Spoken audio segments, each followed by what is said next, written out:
everybody, to the STB as in boy podcast, aka Secure the Bag.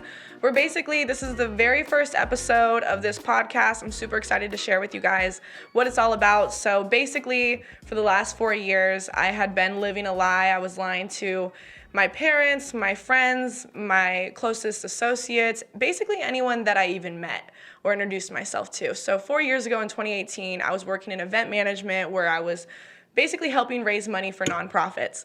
And in 2018, I got fired. And I thought to myself at the time, I had ran into a couple people from high school that were stripping. And they would tell me about their experiences and things like that. And I'm going to be honest, every single thing that they ever told me, whether they were making money or not, every single story that I heard from these girls repelled me. It made me never even think about potentially dancing.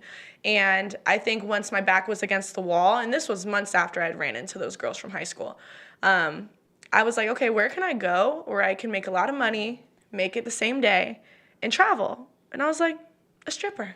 So for 4 years, I was a stripper in multiple cities throughout the U.S., started right here in California, worked day shift, and worked my way up to basically being able to provide a way better life for myself. Honestly, stripping was probably the best decision I ever made, but basically, this podcast is all about taking you into behind the scenes of what I was doing those last 4 years, all the stories, all the bad moments, all the great moments, all the money, because I never told anyone. The only people that knew was my ex-boyfriend and one of my close friends. Those are the only two people. And it was so hard to be able to keep it from everyone, especially when you're going through a lot of issues and you're in nightlife and there's drinking and there's drugs or, and there's so many different personalities. It was just so much on the mental where my only outlet was writing it down or, documenting it through a blog. And I kept that blog to myself, so it's all in my Google Docs. But think about it. Every single time I worked, after work, I would go home, I would open up my Google Docs, I would put how much money I made that night, and then I would talk about the night. And I would do it word for word. Some stories are juicier than others. Obviously, not every night is a crazy, insane night where you see celebrities or where you make $10,000. You know what I mean? But I think that it holds a lot of weight, and it's something that I'm excited to share with you guys because I think that it's a good fucking story. So I decided to bring along my friend Jenna. We met through mutual friends in Vegas. So say hi, Jenna. Hi, guys. And she didn't know what I was doing at first either, but I know you probably had a... Yeah, I had a feeling. Yeah. It's one of those things where it's like, okay, well, this girl got some money, and she's really young and she's living in Vegas. So it's like, what is she doing? So it's kind of like...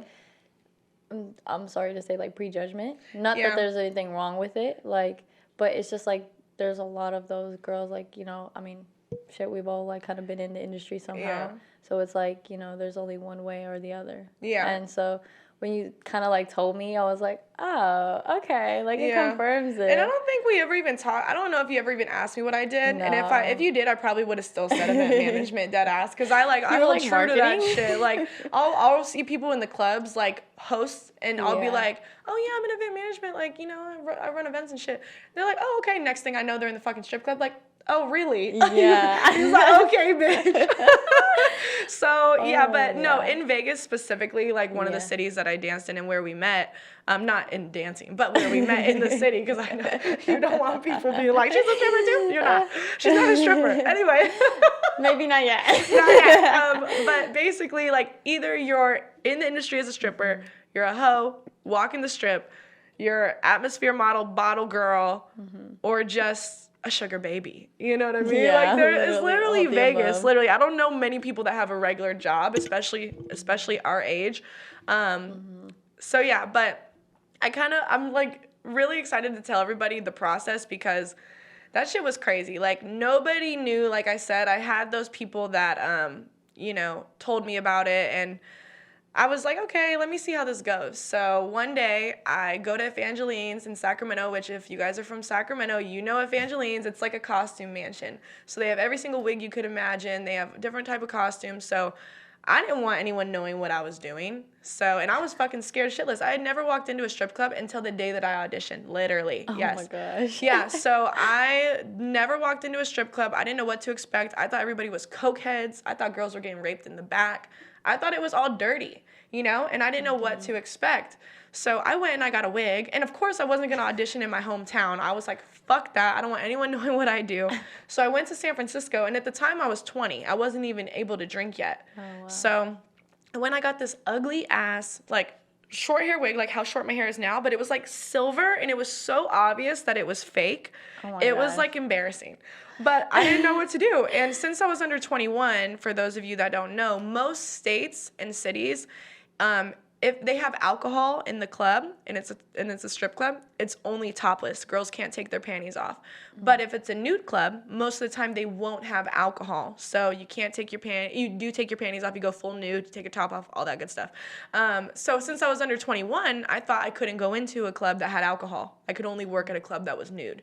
So I was like, okay, fuck, I gotta get butt ass naked. I work out, but like I'm not like really excited to show off my body to a bunch of men, you know? So I end up putting on this wig. I go to amateur night on a Wednesday in San Francisco at a nude club. Walk in, I'm like, I see these guys walking out, and I'm just like, oh my God, it's fucking real. I can see my reflection in like the door, and I'm like, oh my God, this wig looks so fucking ugly. Like, I'm literally scared. I'm like, it's probably gonna fall off while I dance or some shit. I think I tried to bobby pin it down, but I was like, I don't know. So anyway, oh my God. They start, and I'm in a room with like beautiful girls that are gonna audition. I was actually really surprised like how pretty these girls were. And I was like, damn, I guess not all the girls in the clubs are like ugly, you know, because I had never walked in the club, but I would just assume there's a lot of ugly girls that work as strippers. That was my like bad, you know. Prejudgment. Prejudgment for sure. Because that's what you see in the movies. You see like big girls, you know, like. They're very like stereotyped. Yeah, for sure. So I walk in, and the manager's giving us the orientation. She's like, okay, girls. And I can see the stage from the window of like the room that we're in. And there's a girl dancing. And as this lady is talking, she's like, okay, girls, first song, you're just going to dance with your top and your panties on. Second song, you're going to take your top off. Third song, you got to go nude. And as she is literally explaining this, I look over at the girl on the pole, and she's jerking it off with her hands, going up and down. Mind you, this specific club had stadium seating, which is the weirdest shit I've ever fucking seen in my life. Never seen that again. Arena? Yes, it's literally like the Kings type shit. The Kings Sacramento. You want to go to a basketball game? You can bouncing that ass like a basketball. Anyway, so I'm like, I literally looked at her. I'm like, immediately, no way. There was only 2 guys in the club. It was so awkward and weird. So anyway, we all walk out, and she's like, okay, girls, follow me to the locker room. So we go down this hallway. The locker room's to the left. All the girls follow her. The exit is on the right. I go straight to the right. I'm like, fuck this. I'm not doing this. I can't do this. Go home, drive all the way back to Sacramento from San Francisco. Wake up the next morning. Again, I'm jobless. I'm in a sales company, but the sales aren't that great. Yeah. I was doing really well at first, and just shit started to fall off. So I was like, not that I need stripping, but I was like, if I don't at least try, I'm going to regret it, or I'm going to wish that I at least did. Like, what's the worst that can happen? They might say no, and if they say no and they don't hire me, it is what it is, you know? It's a sign. Yeah. So I was like, there must be some clubs that are topless that have alcohol that will allow me. Let's just see. My birthday's in like 2 months, because it was in September, and my birthday's in November. And I started calling around, and there's like 2 good clubs that are topless. And I called the second one, not the first best, because number one, I was intimidated, and also everyone goes to the best club. True. And I don't want to run into anyone that I know. So I go to the second best, and I call them, and I'm like, hey, you know, will you guys allow me to work? I'm under 21. They're like, yeah, just come in and audition. You can come in anytime during the day. It's like, okay, cool. So I went in on a Saturday during the day, and there was not really too many people there. Actually, there kind of was. So I go up to this guy, and I'm like, hey, so I want to audition. You know, I'm 20. He's like, okay, great. Go get dressed in a 2-piece and then come back out, and you're going to audition on the main stage. Oh, wow. So I come out in a 2-piece, and he's explaining to me, okay, the first song, you're just going to dance. Second song, you take your top off. If your top is off, do not go near the railing where the men are. Don't take any tips, like with your titties or anything, because in California, they're pretty strict. Oh, okay. And you can't even have like your boot or like your heel on like the side of the railing, over the railing, because it's illegal and they'll fire you. It's really weird. So anyway, he's like, okay, you're going to go up after this girl. And mind you, it's a Saturday afternoon, right? Okay. But there was guys all around the fucking stage. I'm like, wait, this was in 2019. I don't know why. No, it was in 2018. Sorry, you guys. I was going to say COVID. I'm like, no. It was in 2018. It was in 2018 because I turned 21 in 2018. Okay. So anyway, Wait, did you practice before all this? Like, did you even my I want to know. God, Like, you bro. just was like, I fuck took it, I'm gonna one go. pole class. I probably still have a video. I took one pole class. Oh my God. And they taught me they taught me a move and I learned it. And when I auditioned, it went out the window. I forgot it. I was She said, so "What do I do?" nervous. I literally didn't know what to do. I started watching videos on YouTube, and Yeah. I watched a lot of videos. And there was girls doing a lot of floor work, like on the floor, like yeah. of the stage. They would like roll over and like do something sexy and like crawl. Or whatever. And I'm like, I'm gonna try, like whatever. So I go there and he's like, okay, he's talking to me about how to audition. First song, no top. First song top, second song, no top. And I'm looking at the girl on stage, and I know it's daytime, but this girl was fucking gorgeous. Like curly hair, nice body, great curves. There's men all around. I'm like, how the fuck? I'm like, you want me to go after her? He's like, yeah. And I was like, Good luck. I was like, right? I was like, can I go on like a different stage, like that one? And it was a side stage. And there was no railing. And he was like, California, once again, the best for this specifically. He was like, okay, you can do that, but whatever you do, don't take your top off. And I was like, don't worry. I won't. I don't want to. You got saved by the Oh bell. my God, bro, literally. So I go on this side stage for 2 songs. God, it's so embarrassing. Oh my God. I was dancing to songs. I was going up and down the pole like, like this, bitch, like shaking that little booty. I was like, my God. And then I started doing this weird ass snake move, bitch. Wait, what are you auditioning for again? Oh my God. I started doing this weird snake move. It's so fucking weird. I'm like, this is so embarrassing. Some guy threw me like a couple dollars. He probably felt bad. And then literally, I go up to the guy after and I'm like, all right, thank you. And he's like, great, when do you want to start? And I was like, you're lying. I'm like, you're fucking lying. He's like, no, yeah. I was like, really? And he was like, yeah. And I was like, yeah, okay, cool. Like, I'll start, whatever. Sure. So I think I started like a Monday, but I asked him later on, I was like, why did you hire me?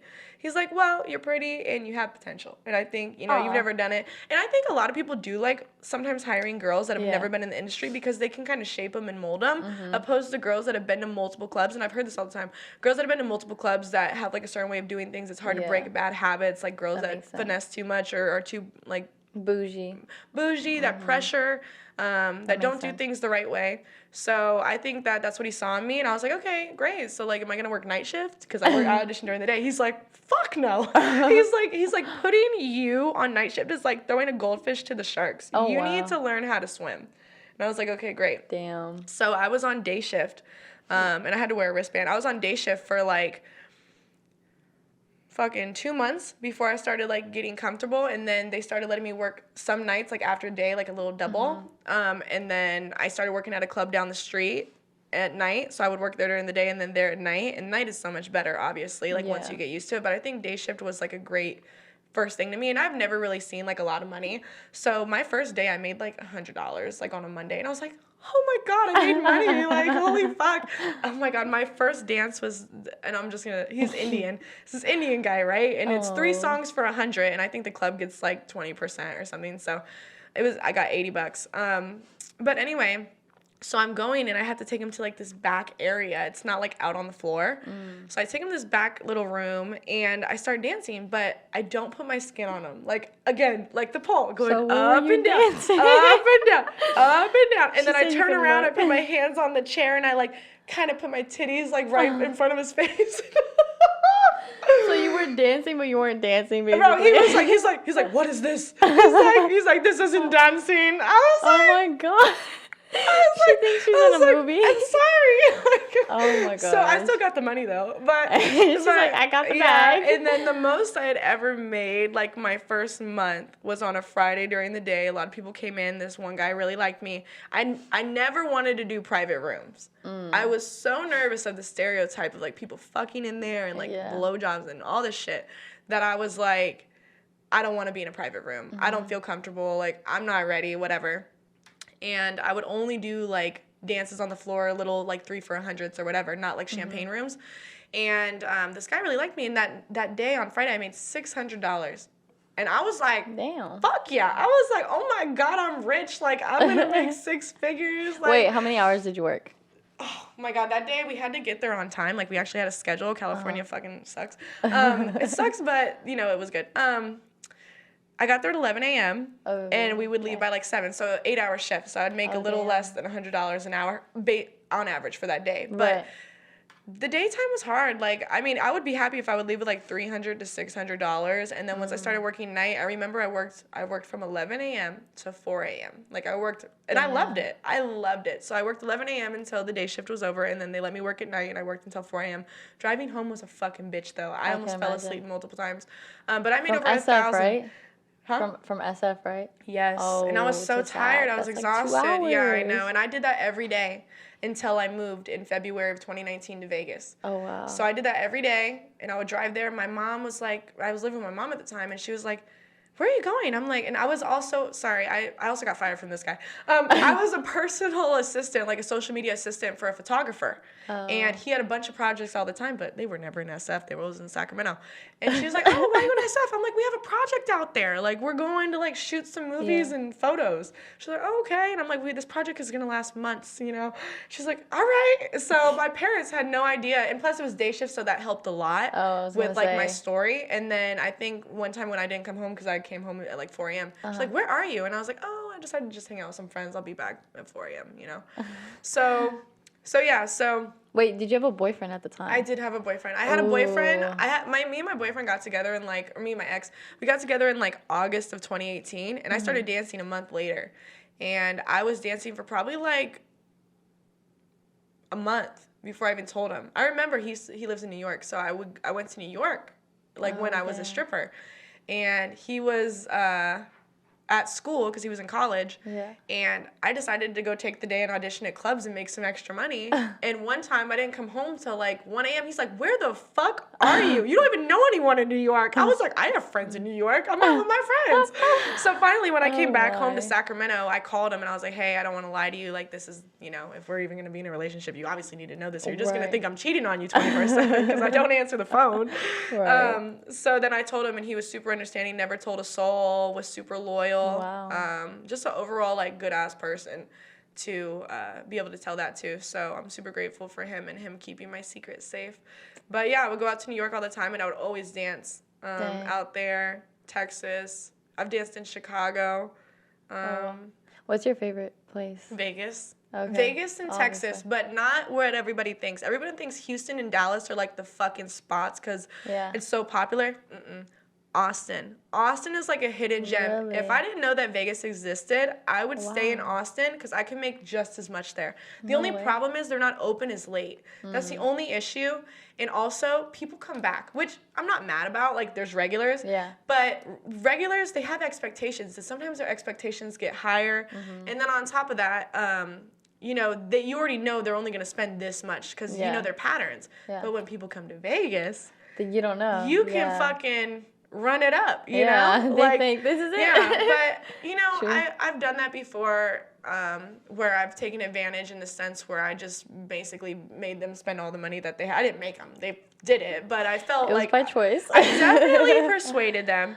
Right. But, you know, it doesn't always feel good when people leave and, you know, you don't really know how they feel. I don't want them to wake up the next day and be like, damn, because, you know, they may come back. And I get people's numbers. I have like a separate number. Yeah. And I started doing that in 2020 where I started getting people's numbers and I started being like, hey, like if you're ever coming back or if you're looking for a private party. Right. Obviously only dancing.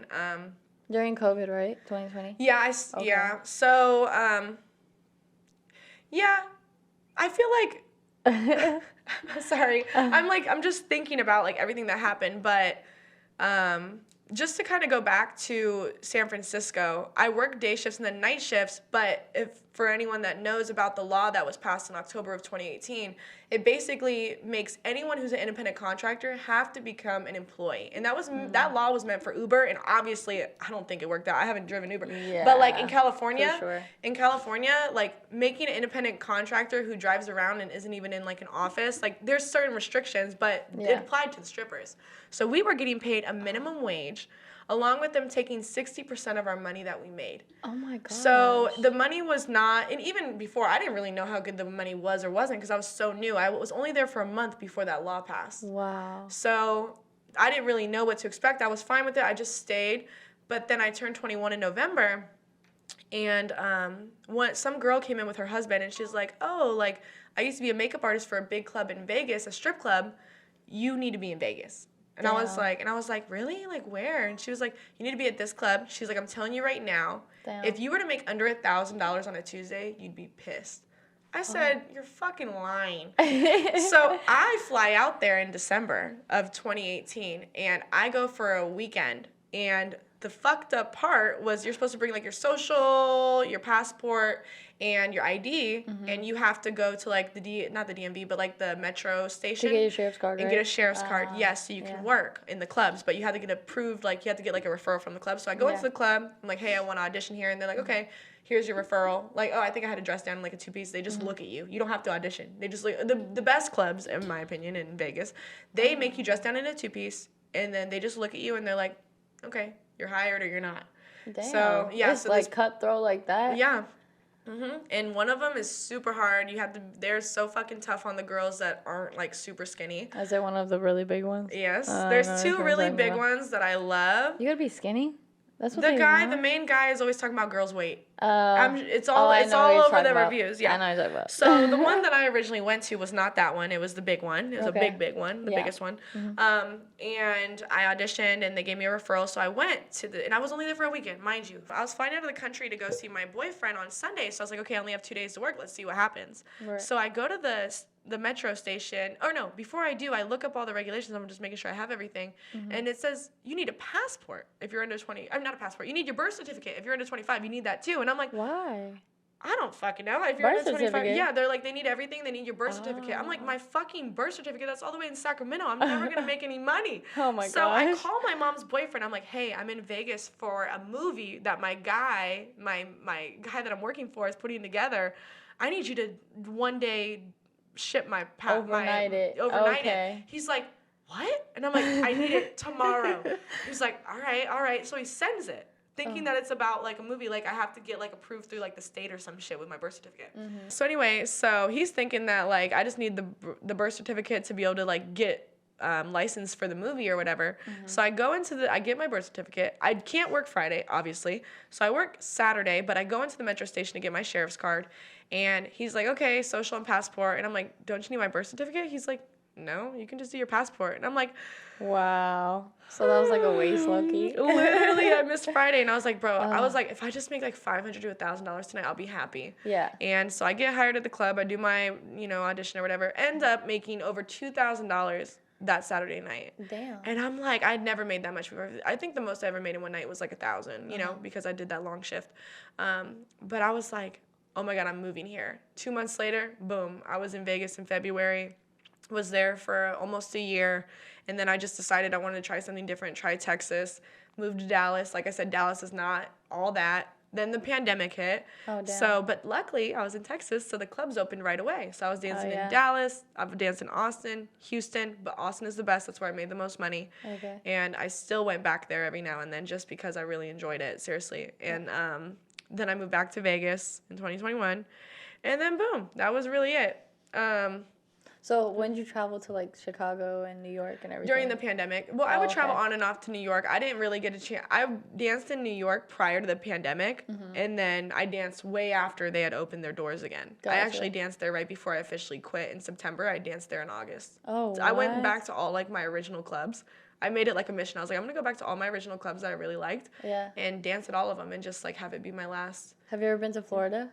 I have. They would not fucking hire me. Miami? They would not hire me for shit. What? Every single club I went to. Maybe it's because I pre-gamed before. I was probably like tipsy. I was like, oh my God. You think? I was like, all these bitches have big ass fake titties and asses. But, like, there's no BBLs? White girls in the clubs. Fuck yeah. Implants, BBLs, all that. That's what I'm saying. That's in Vegas too, though. But they don't have a lot of white girls in the clubs, so I'm surprised, like, they didn't want a little bit more diversity. They want Latinas.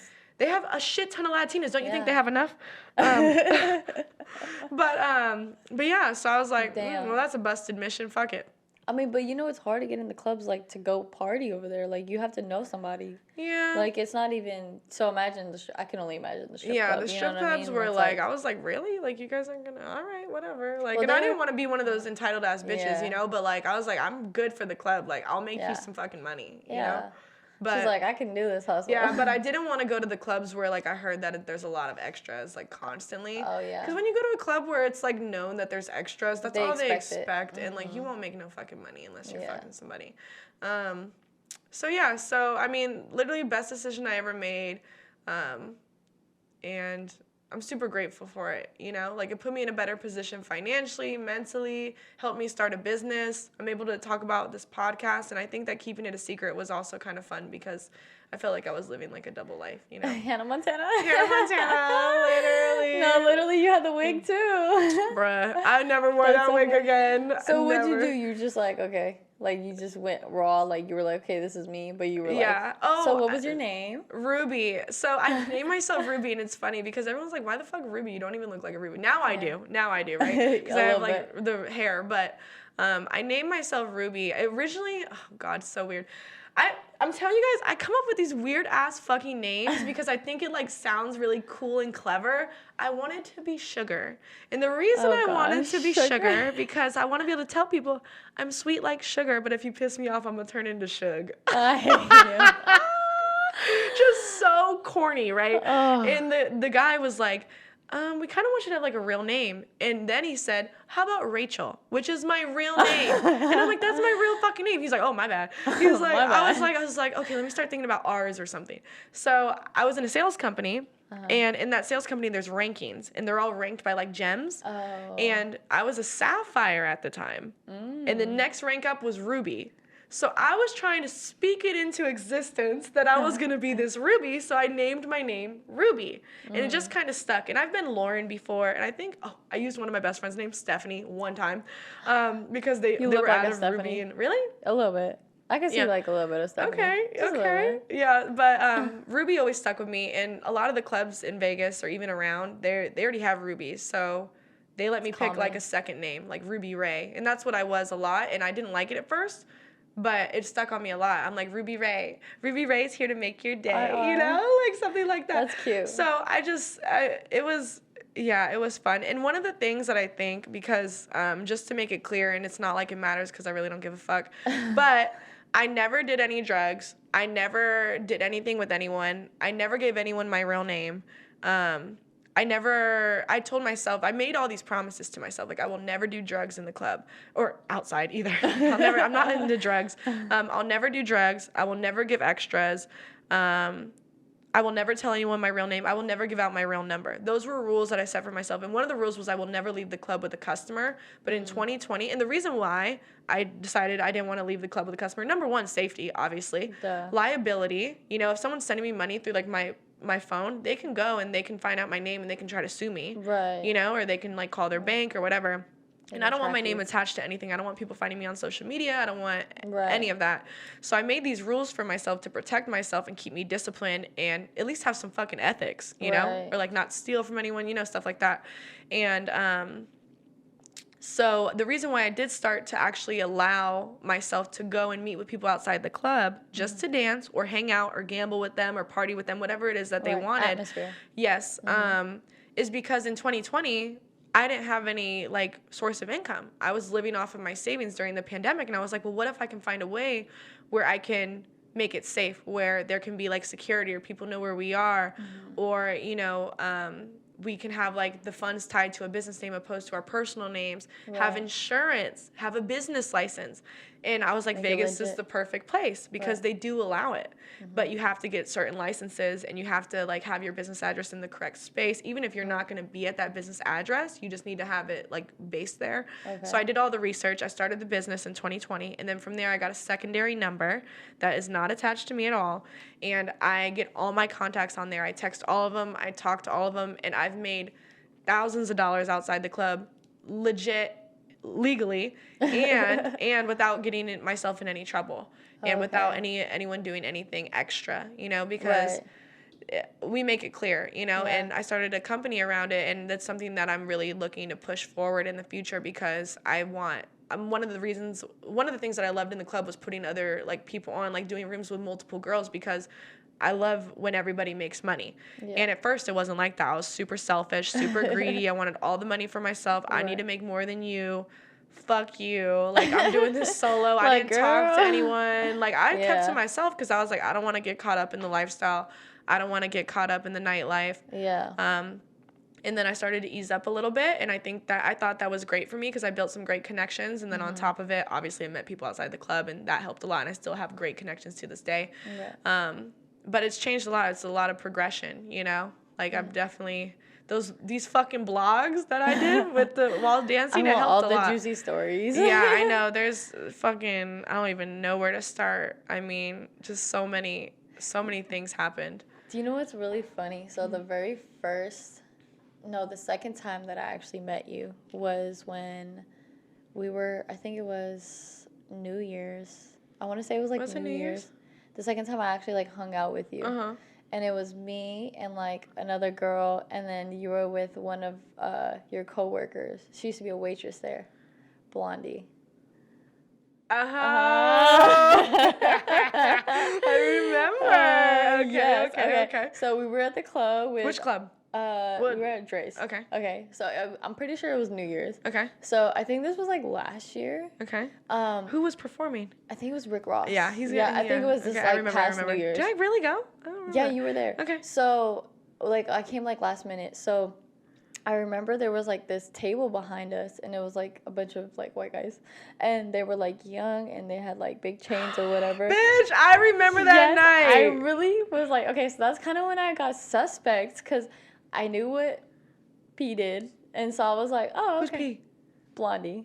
Oh. Okay, Dude, I'm gonna call her I'm P. a fucking idiot. You know, short P. Okay. P Diddy. Yeah, got it. So I knew what P did, so I was like, oh, okay, like, she's a waitress. I was like, I wouldn't be surprised if she, like, atmospheres or does something extra or whatever, you know? Yeah. So then, like, I was like, why does, like, Rachel hang around her? I was, like, trying to put two and two together, because I had asked D. I was like, hey, what does she do? And he was like, oh, she's just, like, into marketing. I know. She's, like, she's a businesswoman. I was like, okay, like, what is she doing? Let me find out. Yeah. So then I remember that night you were wasted. Yeah, I ended up at fucking Girls Collection, Floyd Mayweather strip club, fucking on my ass. I was like, I'm going home right now. Bro. Like, I can't do this. I wondered how your night was, because I think we had hung out maybe like a couple times before that, but I was like so curious, because like P was like, okay, we're leaving like with these guys, and I was like, what do you mean we're leaving with those guys? I was like, is she gonna be okay? She's like, she's fine, don't worry about her. And I was like, okay, like text me later, because we were all supposed to go hang out afterwards. We were? Yeah, we were all supposed to go. I'm drunk half the Where time. Where did we go? I don't even remember. Oh, we were supposed to go to like some mansion party or whatever. Yeah. But anyways, I just remember that night, like you were so lit, and me and you were having so much fun. Yeah, I know. But then you left, and I was like, okay. Then I started getting a little suspect. I was like, okay, like, does she like the guy? Like, was she into that stuff? And then they weren't bad looking. They were kind of cute. I still got one of their IGs. I said, no, they were young, so that's why I was like, okay, whatever. You know what I'm saying? Like, you see young hot guys in the club with money, you're like, okay, let's go. So yeah, that's when I kind of like first started suspecting, and then after that, I was just like, okay, like, you know. But no, that night was crazy. That's how I remember. I was like, Rachel. Okay. Yeah. And then I didn't know that you and like D were that close. And then that night I found out, and I was like, oh, that makes so much sense. Like, but I barely seen you around, so I was like, okay, like she's kind of there, but she's not there. So I don't know. I had so many speculations. I was like, this girl gotta like, I don't know. What if her parents like are like some old town billionaires or something like that? Right? Like I really thought you. Yeah, everyone. No, really thought you had money like. That like I was like, oh, she's just probably like rich, old money or something like that. Like no, I wilded out in 2021. Like I would constantly get tables, even in Vegas. Like I hated being like, why the fuck do I need to go to some fucking dickhead's table? He's not even gonna pass the hookah. I'm gonna get my own hookah, you know. And I'm like, and me and Nikki, I'll just mention her name. Me and Nikki used to hang out all the time, and we would always do that shit. We would go to Bloom and we would get tables for ourselves. Like we were just fucking throwing money around, and like, cause we fucking killed it in 2021, and then 2022. I realized like, okay, I need to quit this year. My 4 years is coming up in September. It's time for me to go, because I've been fired from every single club I've ever worked at. Every single club. It doesn't fail. I've either been fired or suspended. And it's not because I solicit. It's not because I cash out myself, because I don't. It's not because I steal, because I don't. It's none of those things. I'm a good girl. Like, I'm a good dancer. I have rules for myself. I have ethics and morals. I've made mistakes. I get that. And I can own up to those. But my attitude or if I feel something's wrong, I'm going to speak up about it. If a guy's treating me like shit, he's going to get cussed out. I'm not the type to go and run to the manager or whatever, even though I know that that's what they prefer. Yeah. Like, they need to know that they're fucking up. Right.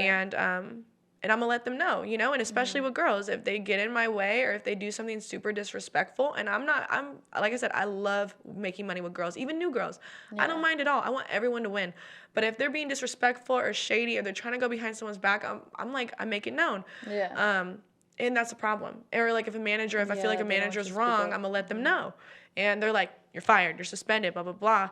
And then I have to go back and have to fight for my job over and over again. And one of the clubs that I worked at the time, there was a guy that I had met at that club that was mega rich. Like, mega rich. Like, So I remember. why didn't you marry him? Hold I'm on. just kidding. He was married, but we met at the club, and he just really liked me. And I would have him pay me to like go and see him outside the club and just hang out. One time, he flew me on a private jet. Like, that was when I was like, damn, I see why girls are sugar babies. You know, I was like, this man's got fucking money. And I remember I sent him like a invoice damn near, for like $8,000, and he was like, he called me and he was like, do you know how much I make a day? And I'm like, no, how much do you make a day? And he was like, $88,000 a day.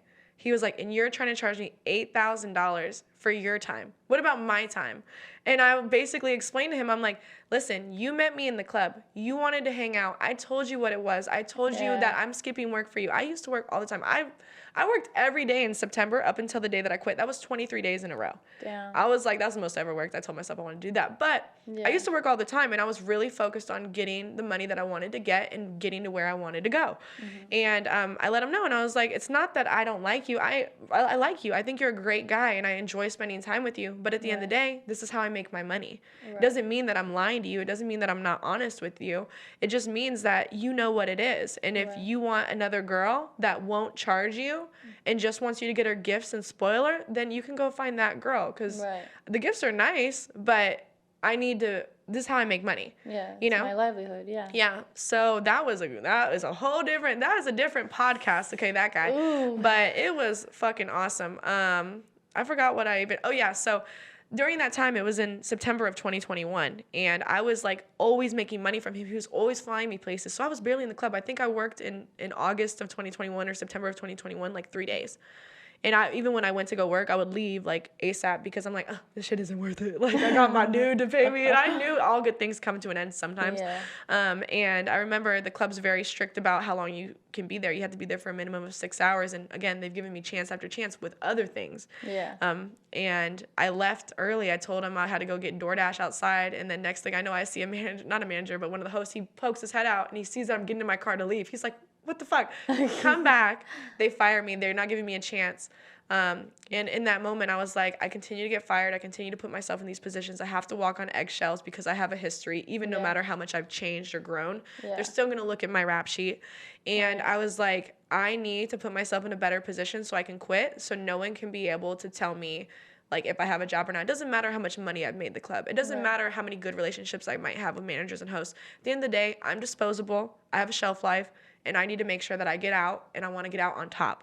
So how I ended it was I basically went and I got hired back at all the clubs that I enjoyed working at. Somehow, some way, I fucking made it happen. I was so consistent and persistent about getting rehired at these clubs. They actually let me back by like the stripper gods, like the grace of the stripper gods. And that's what I did, and I'm super happy. I mean, I still think about going back every now and then and like working and making some money, but very tempting. But yeah, literally best decision I've ever made in my life, and my parents were super understanding when I told them, surprisingly.